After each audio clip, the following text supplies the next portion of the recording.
We're getting used to AI being able to do uncannily human things, chatting with us, creating pictures and videos.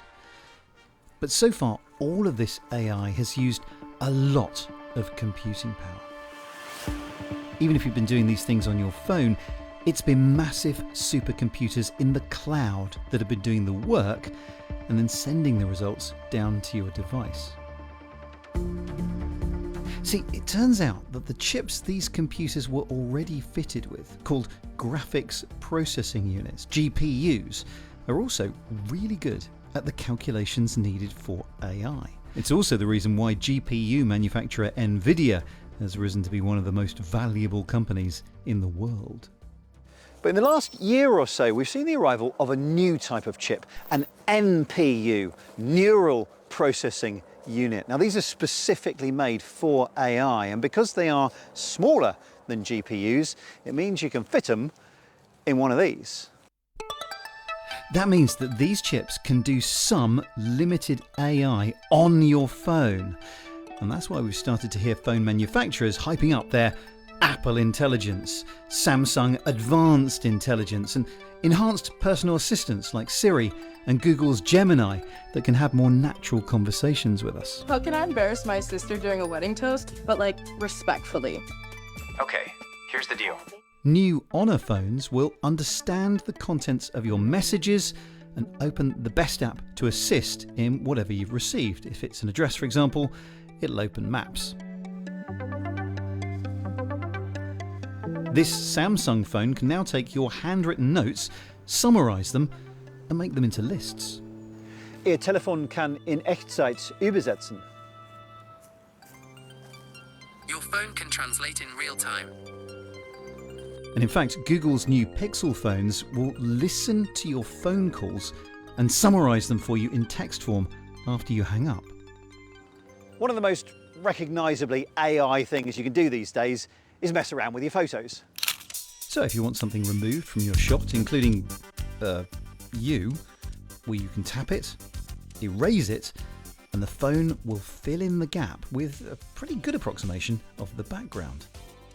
So now a few roadworks won't spoil your holiday snaps, and a random photo bomber won't ruin that otherwise beautiful moment.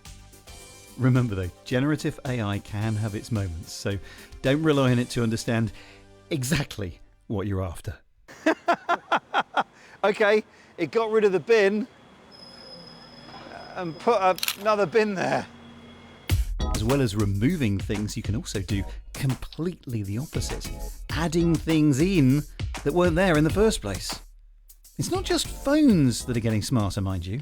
This is the latest Microsoft Surface Pro, one of the new Copilot Plus brand of PCs and tablets with onboard NPUs. Now, this uses the inbuilt AI in a number of ways. First, would you believe good old Microsoft Paint has had a generative AI upgrade? Now you can be a terrible artist and no one need ever know. Paint's AI assistant, co-creator, will take the most pathetic of drawings and use it as a guide to come up with something far more artistic. Dum-de-dum. You can dial the amount of AI flamboyance up and down, but although your sketch gives you some control over the end result, it can still be pretty unpredictable.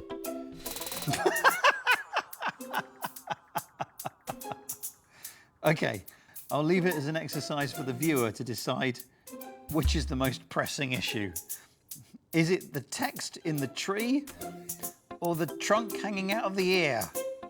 These PCs will also add some pretty subtle AI tweaks to your camera app.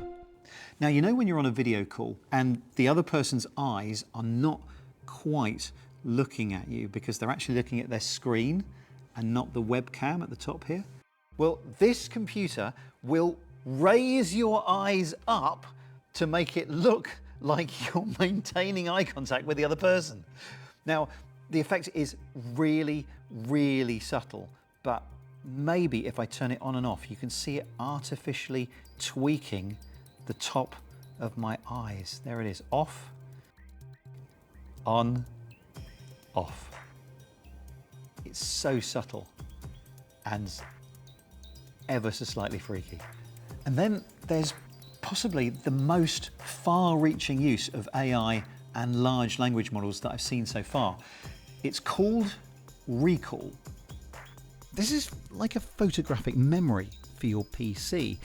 Every few seconds, it takes a screenshot of what you're doing. And if much later on you vaguely remember something that you saw that you wanted to find again, you can describe it to the onboard assistants, and the large language model will go looking amongst all of the thousands of screenshots for things that might match. Now, I know what you're thinking. If your computer is recording everything that you do all the time, huge privacy alarms. Am I right? That is why Microsoft is going to great lengths to reassure users that everything to do with recall stays on the device. Nothing goes anywhere near the cloud.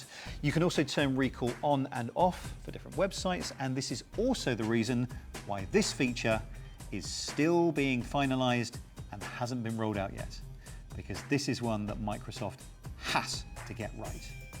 Google's launched a similar feature for its Pixel phones. Here you have to manually take a screenshot, after which it becomes searchable in the same way. Again, everything happens on device to keep everything private.